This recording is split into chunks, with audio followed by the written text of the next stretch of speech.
بسم اللہ الرحمن الرحیم۔ 300 سال تک قبر میں زندہ رہ کر آنے والے شخص کی داستان۔ شاہ عبدالعزیز کے پاس ایک آدمی آیا، بڑا عجیب سا دکھتا تھا، ایسے کپڑے پہنے تھے جیسے پرانے زمانے کا کوئی مالدار شخص ہو۔ کہنے لگا، حضرت مجھے ایک مسئلہ ہے۔ شاہ عبدالعزیز نے پوچھا، بتاؤ کیا مسئلہ ہے؟ کہنے لگا، میں بہت مالدار تھا، بڑی خوشحالی میں زندگی گزر رہی تھی کہ ایک دن میرے مالک نے مجھے نوکری سے نکال دیا، پیسے ختم ہو گئے، فکر و تنگ دستی کا وقت آ گیا، میں اپنے گھر چلا گیا، پیسے نہیں تھے تو گھر والوں نے عزت دینا چھوڑ دیا، میرے بچے مجھے ملامت کرنے لگے کہ گھر میں بیکار پڑے رہتے ہو، کوئی کام کیا کرو، میں گھر والوں پر بوجھ بن گیا۔ ایک دن غصے میں گھر سے نکلا، ایک گھوڑا تھا اور کچھ کپڑے لیے، جانے لگا تو گھر والے رونے لگے کہ آپ کدھر جا رہے ہو، لیکن میں نہ رکا اور سفر کرنے لگا۔ کافی سفر کرنے کے بعد ایک جگہ انتظار گاہ میں بیٹھ گیا، وہاں کچھ عورتیں بیٹھی ہوئی تھیں، کچھ عورتیں مسافر تھیں اور کچھ عورتیں جسم فروش تھیں جو وہاں انتظار گاہ میں مسافروں کے لیے بیٹھی ہوتی تھی اور مسافروں کو اپنا جسم بیچتی تھی۔ کہتے ہیں میں وہیں پر پریشان بیٹھا ہوا تھا کہ ایک عورت آئی اور کہنے لگی کہ کیا چاہیے؟ میں نے کہا میں مسافر ہوں، میرے پاس کچھ نہیں، اگر کھانے کو کچھ ہو تو دے دو۔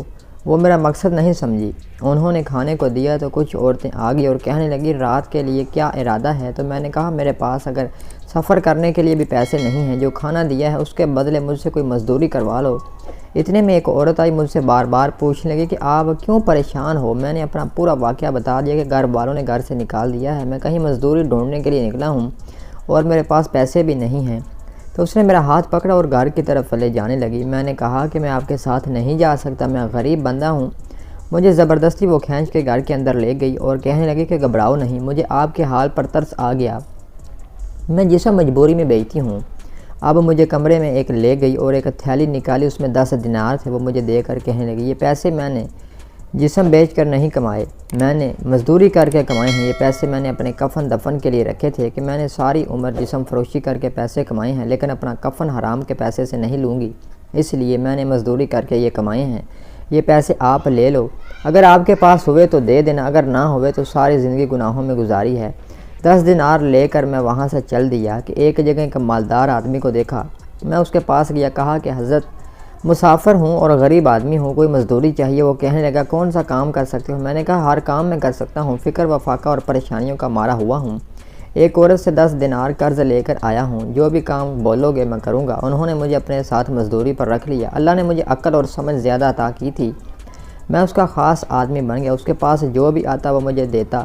ایک زمانہ گزرا کہ مجھے گھر سے ایک خط موصول ہوا کہ بچوں کی شادی کے لیے پیسے بھیج دو، میں نے خط ساتھ لیا، اب کچھ ہاتھی اور اونٹ ساتھ لے کر 8000 دینار میرے پاس تھے۔ اس وقت 8000 دینار آج کے مطابق کروڑوں بنتے ہیں۔ 8000 دینار ایک تھیلی میں لے کر چل پڑا۔ جب اسی انتظار گاہ پر پہنچا تو میں نے وہاں کی عورتوں سے پوچھا کہ یہاں فلاں عورت رہتی تھی؟ وہ کہنے لگے کہ ہاں، وہ تو بیمار ہے، بستر پہ پڑی ہے، فکر و فاقہ میں ہے، کھانے کے لیے بھی کچھ نہیں ہوتا، ہم سے جو بچتا ہے اسے کھانے کو دیتے ہیں۔ میں نے کہا مجھے وہاں لے چلو۔ جب اس کے پاس پہنچا تو وہ بہت برے حال میں تھی۔ میں نے کہا آپ پریشان ہونے کی ضرورت نہیں، میں آ گیا ہوں، آپ کو جو چاہیے بولو۔ تو کہنے لگی مجھے کسی چیز کی ضرورت نہیں ہے، توبہ کر چکی ہوں، میرا وقت آ چکا ہے، جسم کمزور ہو چکا ہے، بستر مرگ پر ہوں، مجھ پر بس اتنا احسان کرو کہ میرے مرنے تک میرے پاس رہو اور اسی 10 دینار سے جو میں آپ کو دیے تھے میرے کفن دفن کا انتظام کر کے چلے جانا۔ میں نے کہا ٹھیک ہے، میں وہیں اس کے پاس رہنے لگا۔ کچھ ہی ہفتے گزرے تھے کہ اس کا انتقال ہو گیا۔ میں نے اس 10 دینار کے مقابلے میں کئی گنا زیادہ پیسے اس کے کفن دفن پر لگا دیے۔ پیسوں کی تھیلی میں اپنے پاس رکھتا، اسے دفن کر کے میں واپس آ کے رات کو سو گیا۔ رات کو ایک خوفناک خواب آیا، میں گھبرا کے اٹھ بیٹھا، دیکھا تو پیسوں کی تھیلی میرے پاس نہیں تھی۔ میں نے بہت ڈھونڈا لیکن وہ کہیں نہیں ملی کہ کہاں گئی۔ ایک دم یاد آیا کہ وہ تو قبر کے اندر ہی رہ گئی، پیسے بہت زیادہ تھے تو میں نے قبر کھودنے کا ارادہ کر لیا۔ قبر ابھی تازہ تھی، میں نے کھودنا شروع کر دیا۔ جب مٹی ہٹا کر دیکھا تو قبر کے اندر سے تھیلی اور عورت دونوں غائب تھے۔ میں بڑا حیران ہوا کہ قبر کدھر گئی۔ میں نے اور کھودنا شروع کیا کہ شاید مٹی زیادہ ڈال دی گئی ہو۔ کافی مٹی ہٹانے کے بعد میں نے ایک منظر دیکھا، سامنے ایک دروازہ تھا، میں نے اندر جھانک کر دیکھا تو سامنے عالی شان محل دکھائی دیا، سامنے تخت پر ایک خوبصورت شہزادی بیٹھی تھی۔ میں گھبرا گیا کہ شاید میں کسی اور دنیا میں آ گیا ہوں، اگر بادشاہ نے دیکھ لیا تو سر قلم کر دے گا۔ میں بھاگنے لگا تو نوکروں نے پکڑا اور شہزادی کے پاس لے گئے۔ وہ کہنے لگی آپ نے مجھے پہچانا نہیں؟ میں نے کہا نہیں۔ کہنے لگی میں وہی عورت ہوں جس کو آپ نے اپنے ہاتھوں سے دفنایا تھا۔ میں نے پوچھا یہ سب کیسے ہوا؟ کہنے لگی میں نے ساری عمر جسم بیچا تھا۔ مجھے اللہ کا سامنا کرتے ہوئے مجھے شرم آتی تھی کہ میرا یہ پلید اور گندا جسم اس قابل نہیں کہ میں اللہ کے سامنے کھڑی ہو سکوں۔ اللہ رب العزت نے فرمایا کہ اے بندے، تو نے میرے نام پر غیرت کی، میرے مجبور بندے کی مدد کی، اس 10 دینار کے بدلے میں نے آپ کو جنت عطا کی۔ کہتے ہیں میں نے قبر میں 3 سال گزارے تو اس عورت نے کہا جلدی یہاں سے نکلو، اگر تھوڑی دیر اور ہوئی تو دنیا کا نظام بدلا ہوا ہوگا۔ میں قبر سے نکلا تو دنیا بدل چکی تھی، لوگوں کے کپڑے بدل چکے تھے، جو انتظار گاہ تھی وہاں پر عالی شان عمارت کھڑی تھی، سب کچھ بدلا ہوا تھا۔ تھیلا میرے ہاتھ میں تھا، حیران و پریشان میں کھڑا تھا۔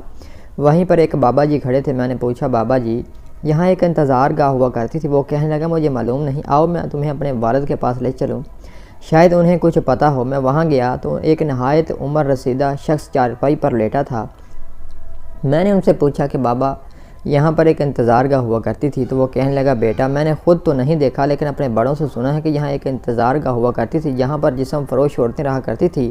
وہاں پر ایک بدکار عورت تھی جس کی قبر میں ایک شخص اترا تھا، 300 سال ہو گئے ہیں، وہ شخص قبر سے ابھی تک واپس نہیں نکلا۔ تو میں نے کہا کہ بابا وہ شخص میں ہی ہوں۔ تو بابا نے آنکھوں کو انگلیوں سے کھول کر مجھے دیکھا، شاید ان کی نظر کمزور ہو گئی تھی، جیسے یقین نہیں آ رہا تھا۔ میں نے بابا جی کو وہ پیسے بھی دکھائے تھے۔ وہ بولا کہ ان پیسوں کا مجھے بھی نہیں معلوم کہ یہ کس زمانے کے پیسے ہیں، یہاں ایک محدث رہتا ہے، شاہ عبدالعزیز اس کا نام ہے، اسی کے پاس چلے جاؤ۔ تو وہ شاہ عبدالعزیز محدث دہلوی کے پاس چلا گیا اور سارا واقعہ بیان کیا۔ تو اس نے فرمایا کہ آپ کے زمانے کے لوگ یہاں نہیں ہیں، اب وہ مکہ مکرمہ چلے جاؤ اور وہاں عبادت کرتے رہو۔ وہ شخص مکہ مکرمہ میں چلا گیا، وہاں بیت اللہ شریف میں عبادت کرتا رہا اور وہیں پر ہی وفات پائی۔ اسے جنت البقیع میں دفن کیا گیا۔ اسی واقعے کو شاہ عبدالعزیز نے نقل بھی کیا ہے، یہ بہت ہی بڑے محدث گزرے ہیں، سبحان اللہ۔ اس طرح کی مزید اسلامک ویڈیوز دیکھنے کے لیے ہمارے چینل کو لائک اور سبسکرائب کرنا مت بھولیے گا۔